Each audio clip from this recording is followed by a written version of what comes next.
Hey guys, it's Kez, and unfortunately, my Hogwarts Legacy audio did not record. So now I'm doing a highlights because I have no game audio, which is fantastic. Not really. Anyway, so here's a voiceover of me playing Hogwarts. I started out at the map chamber. I walked up the stairs to discover that I'm actually at Hogwarts, and the chamber was underneath. And I saw this elf, and I just thought, holy cow, I need to keep that elf in this video because that was the cutest thing I've ever seen. Anyway, I then decided to go to flying class because that's something I've been looking forward to since the trailer. And then I just watched this guy stroke his broom. I don't know what was going on there. It was a bit interesting. Decided to sleep outside as per Kes Lumo style, sleeping on floors of professors' offices and stuff. Then class began. And this lady was my teacher, and she basically taught me how to hold a broom by saying up. And I was pretty successful. I then decided I didn't really decide to, I was instructed to fly around. And I was taught. I'm gonna leave this in with some very nice music because you get to see the scenery of the entire castle. You're welcome.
After I finished that, this guy approached me, or I approached him, and he was like, you know,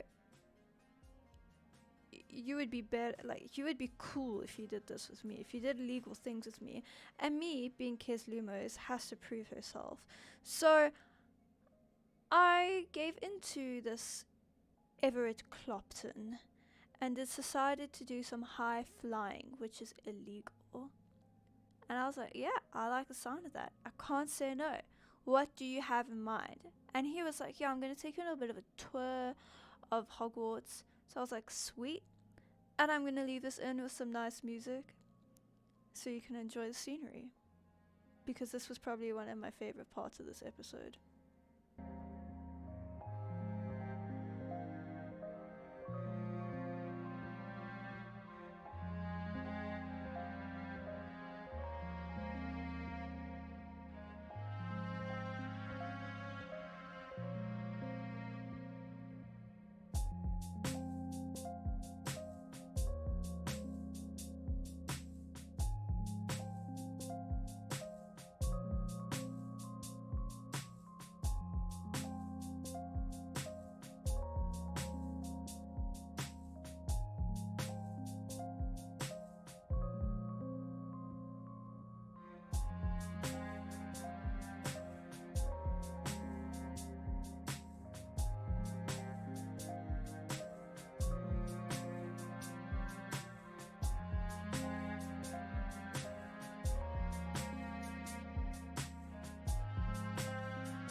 So I got back to class and it had already been dismissed. Bad business. And I was struggling to get off this broom. I could not dismount it. I was struggling. I kept flying into things. I was speeding around. I was about to pull a Draco Malfoy. You know, when he was trying to do cool things and he fell off the broom. Yeah. And then I kept thinking that holding V would help dismount me as I slammed back into the other brooms, and it just wasn't working. I then see that it's B, so that's great. Then the teacher comes up and is like, hefty points will be taken from each of you because of that illegalness. Then I get to Hogsmeade and Sebastian sent me an owl, and I was super excited about this because after I got him into trouble at the restricted section, I thought he was never going to talk to me before. And he was basically telling me to meet up with him, you know. Then Professor Weasley is owling me because I'm very popular today. And it's basically just telling me to meet her on the 7th floor as soon as possible. Then I bought this awesome broom that's on fire and is probably losing its broominess fairly soon, if that makes sense. Then this guy was like, oh, I see you into brooms. Well, maybe if you do this for me, I can upgrade, you know, your broom for you. So now upgrades are unlocked. And of course, I had to fly around because I can do that now. Every chance I get, I just fly around and look at the castle. Stunning. Amazing. And then something caught the corner of my eye. And that would be, damn. Sorry, I got distracted as you could hear. But that would be the boathouse. The boathouse holds a very and here's me trying to mount again and struggling. But the boathouse holds a significant place in my heart because this is where Snape RIP'd. Eed. Very emotional time. And then I keep getting confused as to what those like pensieves are. Can't really get it. I can't grasp it. I'm touring the boathouse hoping there's some nice big loot because it's so out of the way, and I just got 25 gold. So this was a bit of a fail of a mission. As you can see, I kept trying. Then I decided to listen to that guy at Hogsmeade, and I came to meet this girl, and she's a bit of a bitch. So I'm gonna actually voice this out for you. Why is he raping you and his brain testing silliness? You barely started flying, caught wind of you showing off a flying class with Clopton. So I just said, well, you sound jealous. Someone seems very jealous of my skills. Me, Slytherin Quidditch captain, jealous of you. Everyone knows that class is only for beginners, troublemakers, and bubbling baboons. But for some reason, now people think you're competition. I can't be having that. Perhaps I am competition. You're not even Slytherin. Can't be useless squib for all I know. Enough of this. Only one way to find out who's the better flyer. I hold one of the fastest times on this course. Let's see if you can beat it. Slytherin versus Hufflepuff. So I was like, hell yeah, let's go, you little biatch. Actually, why not? I can beat your record. I'm so looking forward for you to lose. And yeah, you know, that chick just really pissed me off. I really had to, I had to beat her. It was hurting me in my soul, and I was struggling to beat her. You see that little dummy next to me? That's her. That's supposed to be her. I was beating her most of the way. I don't think I ever saw her dummy again. Let's just say that. But then I started struggling, trying to get down into the hoops, and yeah, this is some cool scenery, so I might just leave this in.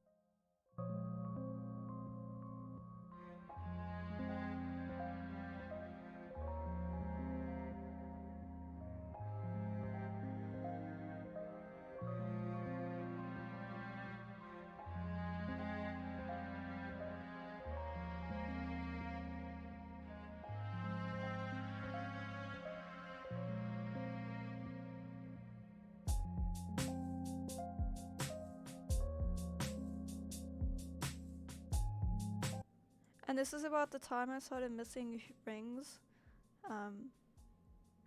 We're just gonna ignore that. The 3 rings I missed didn't happen. Okay, cool, thanks.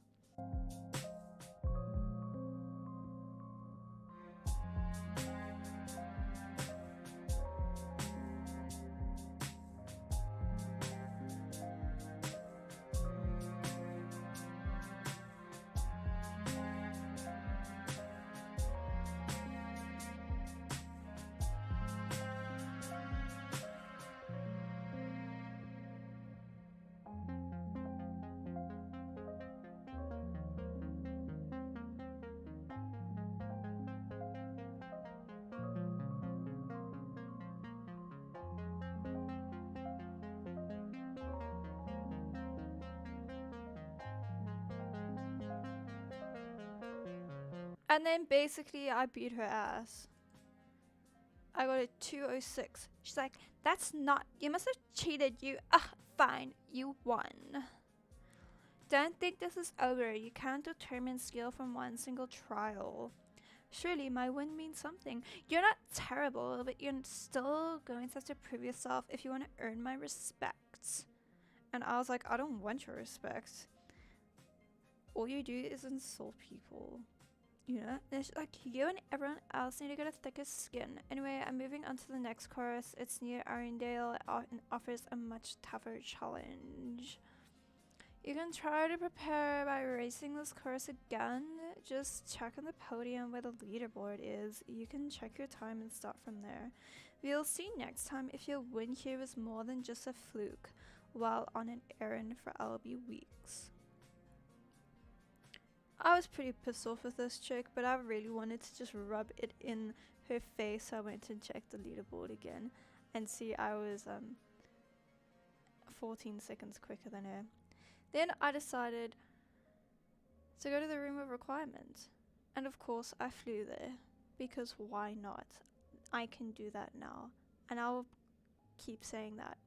I got to the castle, made my way up the stairs, the long ass stairs, kept seeing that statue, annoying, got to where I was supposed to be, cutscene, nothing's going on, you know, what's happening, why am I here, Mrs. Weasley is nowhere to be seen, my hat is on point, it's all twirly whirly, the pigtail is amazing, and then something starts to happen.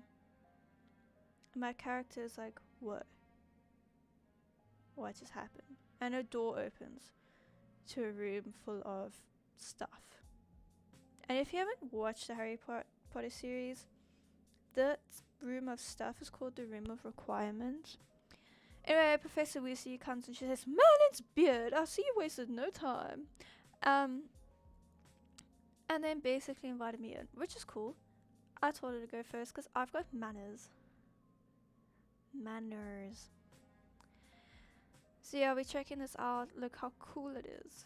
It's pretty cool. It's actually very cool. I love the room of requirement. I think I would get lost in there. You know when you're cleaning up your room and you find new things? I feel like, and then you start playing with them for hours. I feel like that's what would happen in the room of requirement. Anyway, sorry. So I came across an obstacle and Mrs. Weasley's like, you need a spell for this. So I learned Evanesco, and basically it helps me remove things. I then was checking the area out where Mrs. Weasley told me to go and explore, and then I found this letter. I waited for you here for ages. Perhaps you were assigned a few more inches of parchment than you expected. Let me know if you want to try and meet me again. Sincerely, T. And that was to A. So I think that was like a whole love letter situation going on there. But yeah, basically Professor Weasley is now trying to tell me that I need to meet Deke, who is someone, and I'll show you who Deke is now. So yeah, basically just exploring. Then I found another note, and it said, a bit offended the room thought I needed a bath. Cheeky thing. I don't know what that's supposed to be about. Amazing, stunning, enchanting. Then I get to this cutscene, and I just see things being thrown. Things are being thrown, and it's a little elf. Lord save me, what cuteness is that? Look at that big bag with his little feet and stuff. Basically, that's Deke. And then Deke's basically explaining to me that the room will change to what I require, which is why it's called room of requirement. And he told me to close my eyes and picture a room, and this is a room that kind of came transformed, which is really cool. It's kind of like my own little office. I learned some new spells in this little office area, and I'll tell you why I had to learn these spells, such as the conjuring spell that I just failed at, which is very disappointing. It looks like a very recognizable symbol. Anyway, so I basically found out that what moonstones are for, the things I've been collecting around the world, and it's basically to make furniture. And by the end of that, this is kind of what I had going. This little area. Kind of designed it, but not really. Anyway, so I went out and decided to try find this treasure in the lake, because I had just watched Outer Banks a little bit before I played this episode, or played this part, I guess.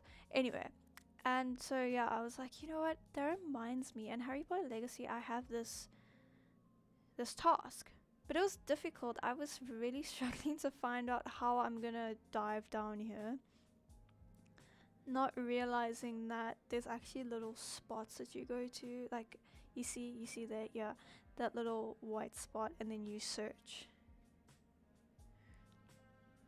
and there I got basically everything I needed, which is awesome. So I decided, let's hop back on the broom and let's return this astrolabe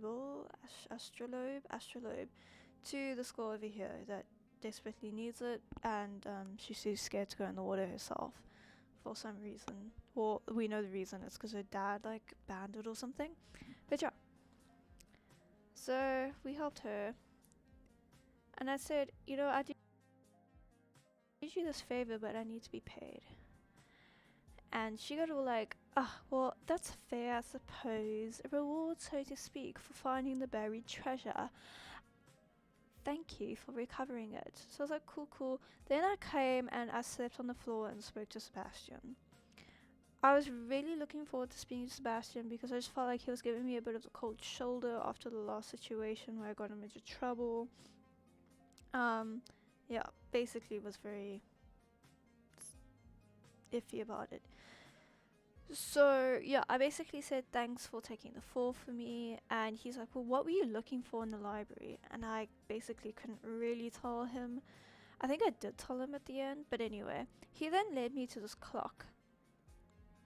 The clock that I've been trying to investigate for a while, like I've seen it here and there, and it opened up to a room, this huge room, which had some nice loot. Then I learned, he taught me Confringo, which apparently is like a spell that's not looked very highly upon amongst the teachers and the students, so we're kind of doing it secretively. No one knows about it. This is my first step to becoming Voldemort 2.0, is learning forbidden spells behind their back. Then he told me how to use it, or where to use it, or how, just start setting things on fire. So I was like, cool. Anyway, I leave, and there's someone waiting outside for me. And I'm like, shit. It's ominous. And he's like, you there? I can hear you. So I was like, hello, ominous, isn't it? I believe we have potions together and herbology. I recognize that voice. Oh, sorry, let me do a better voice. Heard you talking to Gareth Weasley in potions at class. Did you just come from the undercraft? How did you get there? So I said I stumbled upon it, because Sebastian isn't supposed to tell people about it, because it's him and this other Slytherin's little secret. So he's like, don't lie to me. No one stumbles upon that room. Sebastian told you, didn't he? And I got a bit upset at this point. You breathe a word about this place to anyone, not even your precious Professor Fig will be able to help you. My father's friends with the headmaster. I'm not afraid to exploit that connection if I need to. And I was just like, yo, bro, no need for threats. Like, this just isn't the place, it isn't the time. Anyways, once that conversation was over and Ominous told me how he's gonna hurt Sebastian, I just wanted to try kill him, but it was unsuccessful. I tried again. It was unsuccessful again. I then met this Duncan guy. He's a bit of a coward. He gets picked on a bit because he's a coward. Not saying that's a, that's a good thing or it's justifiable, but it's basically because he's just not Gryffindor enough, you know what I mean? Anyway, so he was basically trying to convince me that I need to basically do something for him to help him prove that he's not a coward, because his bow got turned into a puffskein. Anyway, so I went to Professor Fig, and he basically told me that the ministry is not doing anything about these goblins. So I was like, well, listen, Professor, so much has happened while you're away. Aldrich Diggory's portrait in the common room told me about the great niece Helen. And Professor, yes, she used to be an Aura. Well, she took me to Azkaban to meet her. You went to Azkaban? Quite an experience. But you see, I knew Richard Jackdaw before he died, so I had to find his ghost. Who on earth is Richard Jackdaw? He was a student here long ago. Anyway, he told me about a secret cavern. I went there, and right next to Jack Dawson's skeleton, I found the missing pages. You found the pages? I did, and because Jackdaw had followed the map they contained when I found the pages, I found the location on the map. Believe it or not, it's a room below Hogwarts. Why am I not surprised, shall we? I was hoping you'd say that. Oh, and we'll need to bring the book. So, yeah, Professor Fig was just like, whoa, what is going on? You're crazy, following ghosts into forbidden forests, going to Azkaban, what is happening? This is not safe for a child. Actually, he didn't say that, but I mean, I'd hope he'd think that. Anyway, so he opens up this room that I take him to beneath Hogwarts, and he is gobsmacked. He is shooketh. And then this thing starts lighting up, and it's just kind of, I don't know, Professor Fig is just like, let me put the book there, let's see what happens. And then some magic happens, and it's all ancient, and it's cool. It was really cool. And then this is even better. Watch this. Poof. Incredible. I started smiling like a geek, or Kesley Mostard. He's basically me, my alter ego. Just who I dream of being at night. And the professor's just walking around, looking confused. I don't know if it was old age or amazement, but anyway. He then sees a map. I'm not gonna lie, this part's really cool. It is very magnificent, actually. And then Professor Fig looks up, and I'm like, what is happening? And I notice he's looking at the portraits. And you, my young friend, see now you needed to return? I do. I also see why you refer to this room as a map chamber, because there's a map, hint hint. Okay, I missed that part. The potential and power of which will unlock should you prove yourself worthy. The location of each of the 4 trials will in time appear on the map. Trials that will test you and give you access to invaluable knowledge. Trials that you must complete on your own. Hint hint, Fig. Do you recall the pensive memory you viewed in my vault? I do. You and your friend Charles spoke of the Portkey and of the trials you'd created for the one who could see traces of ancient magic. Precisely. Charles is another of the Keepers, a designation we gave ourselves centuries of years ago. In light of the knowledge we have been bound to keep hidden until perhaps now. So the passage from the ruins to Gringotts, everything in the vault, the restricted section, finding this room, none of these were a trial. They should be classified. They were an important part of the journey, but they are not trials themselves. The fact that you have come this far, however, bodes well. The trials were designed to ensure that the power and the knowledge we have kept secret for so long does not fall into the wrong hands. They will test your abilities, both innate and learned. But of equal importance, everything you witness as you complete the trials will inform what you chose to do with all that we share. You will need patience. The trials have much to teach you. It will take time. I'm afraid we don't have the luxury of time. We have waited this long, Professor Fig. Surely a few more. Respectfully, sir, while I do not know the secret you keep, I do know that our young friend here has seen traces of powerful dark magic being wielded by goblin kind, and we encountered an uncommonly powerful goblin wielding such magic as we prepare to leave your vault at Gringotts. We may already be too late. This is grave news indeed. Young friend, do you trust Professor Fig? I do. Then, in light of your considerable skill and all you have already accomplished, we shall begin. You will find the location of the first trial marked on the map below you. While Professor Fig may assist you in locating the trials, they may be completed only one by one with our ability. Shall we have a look? Yeah, so basically, if you didn't get that, I just felt like I had to include it because it was an important conversation. We see this map and that tile was lit up. At first I thought it was the owlery. I was like, damn, I know what that is. I've seen it. It's the owlery. And then Professor Fig is like, no, it's not. It's very far from the owlery, in fact. So that was embarrassing.